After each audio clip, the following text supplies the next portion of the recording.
I'm not sure that we have it perfectly optimized. Because what we found is that when we changed out this thing, the rate went up. So we're now dealing with faster rates, which has some advantage for having faster rates, but it also means that you don't want the solution to get to empty. Because if the solution empties, then now you have to fill it up again, and now there's a bubble between where it was empty and where you're now filling, and that air bubble will get in there. If you're doing the recording, the air bubble will get in there, shake things around, and then the electrodes will come out of the oocyte or move around.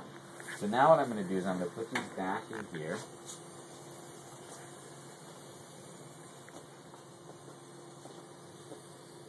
And again, all I do is line them up roughly so that they're kind of in the chamber.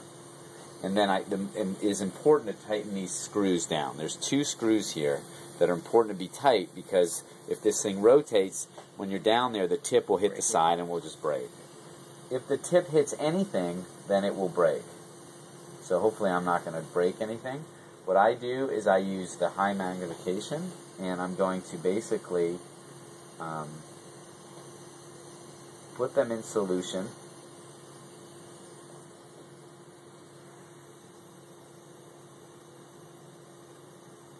And then what I do is I'm looking at it at the highest magnification, and I'm going to bring the oocyte, the electrodes,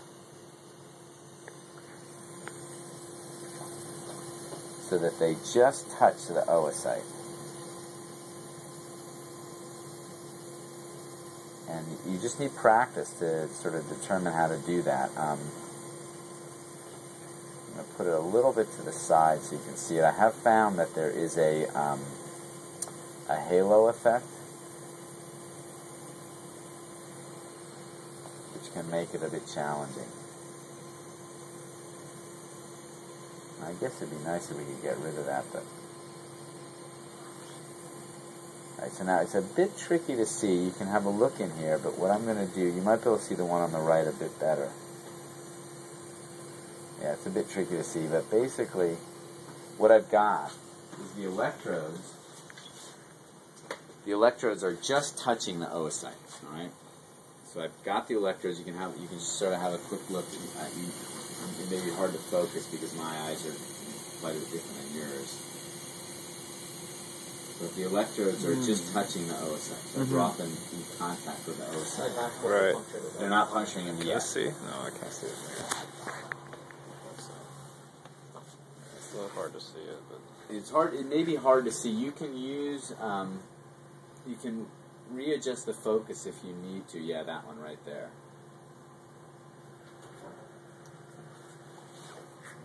Which box it is? It should say there's 2 RNA boxes. One that's. Okay, give me 1 second. I'll be right there. Give me 1 second. I'll get it for you. So, all right. What I do is I get them there so I know where I want them to be before impaling the oocyte. But before I impale the oocyte, I actually pull them away.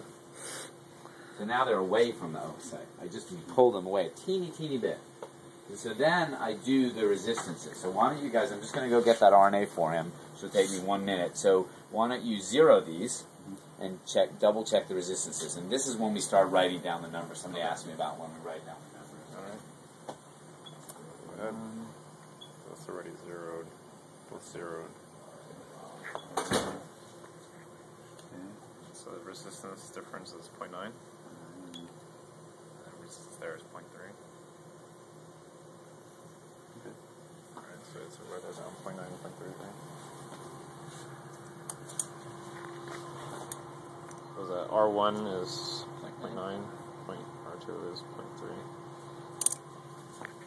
Is this thing working already? This thing? No, you're right. You gotta change the time sheet. Yeah. You guys use this in undergrad? Oscilloscope? I've used it like once, but I've actually been done. so long. I forgot that I actually had done oocyte. Oh, you did? Alright. Neural So what were the resistances? Nice. 0.9 and 0.3. Okay, so 0.9 and 0.3. So kind of similar to what we have. So what I do, the way we're doing this is that we write down some information on a piece of paper and then enter it into Excel. But what you want to do is write it down on the paper during the experiment, so that you're not messing around with Excel, so that you're sort of focused on the experiment. And then what you have to write down is not that significant. So I guess we're at the end here. Maybe we're just using this as an example. So today's date is 2/2, and then you'd write the flow rate that you measured, whatever that was, and I think we found out it was approximately 3 mils per minute. And then what did you measure for V1? So then what I usually do is I usually go and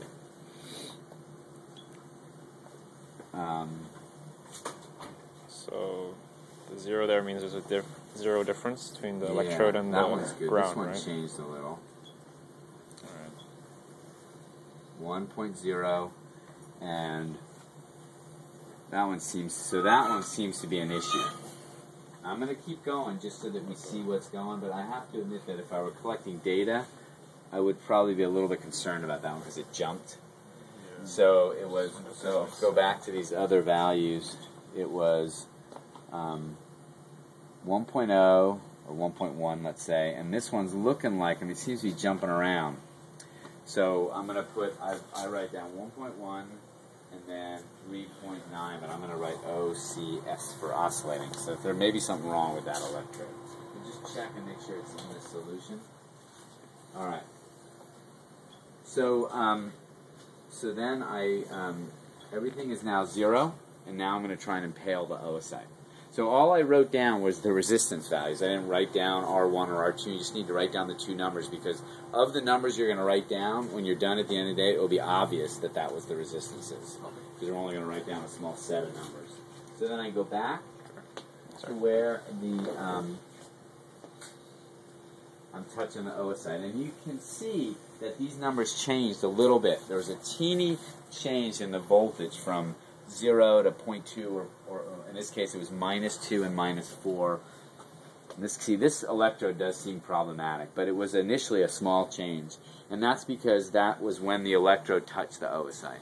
And then what you guys are going to do is, if you're 2, one person can look in the microscope and the other person can look over there. If you're 1, what you can do is I'm going to take this one, which moves it this way, and I'm going to slowly advance it into the oocyte, and I'm going to watch the screen, that meter, and we'll see if it works. But you guys can have one person watching the meter, and you see it just went in. The oocyte went in. It went into the oocyte because there was a sudden drop in the voltage. Right. And then I do the same. I sort of often check to make sure everything's good, and do the same thing over here. So those oocytes look good, Vincent. Oh, the one you just got? Yeah. Now there was a big change there. It didn't go to -50, but it's unclear what that means. I think when you guys are doing experiments, it could be the electrode, because you can see now there's a difference between the two, but it could also have been that when you have 2 in there, there's a little bit of leak, which I can explain, which would make the membrane potential closer to 0. But it looks like we got 2 negative membrane potentials. They should be the same values, Right. but they're not. I suspect that one of the problems might be that one electrode. It won't be manifest in anything we're going to do. It would be manifest if we were actually trying to collect data. So then the next thing you need to do is you need to take this shield, and you need to put the shield in place in between the electrodes. And what it basically does is it shields all noise to ground. It's connected to this, which is a ground. So you just need to slide it in here. If you look in here, you will see when you do this that the chamber has a couple of lips. And then you just want to make sure that there's a lip that goes like this, like a sort of swimming pool here, and then there's a smaller one, which is the chamber. And then there's the bigger lip. If you go further than that, you're kind of raised up. So you just want to be inside that bigger lip so that you can bring it down as far as possible. This is a magnet, so you just turn it on. I think that's going to be far enough. We'll find out. I think that should be fine. And then you go down as low as you can. And sometimes it's probably okay to touch the chamber. I guess it's probably not mechanically stable. But what you can't do is the shield can't touch the solution. And as long as the solution is below as long as it's below the the chamber, that won't be a problem. But if the shield touches the solution, then what will happen is it will fry the oocyte, or it can do that. Okay? So you turn that off, and then you turn off the lights. So we're going to turn off the lights, Vincent, but I think that's not going to affect you that much over there. Okay. And then what I usually do is, this is the timing I use to write down these numbers, which are theoretically the membrane potential, sort of experimentally what we've measured with our electrodes, and that's minus 48, minus 44. So I go over here, and now I have another set of numbers which are minus 48 and minus 44. And so it's clear that these are membrane potentials and those are resistances, why you don't need to necessarily identify them. And then we're going to do the same thing after the experiment, so it'll be relatively clear what numbers we have there. These numbers just tell me that things are going okay. They're not actually data that we're collecting. So if you were to forget, it's not like you can't have the data for that experiment.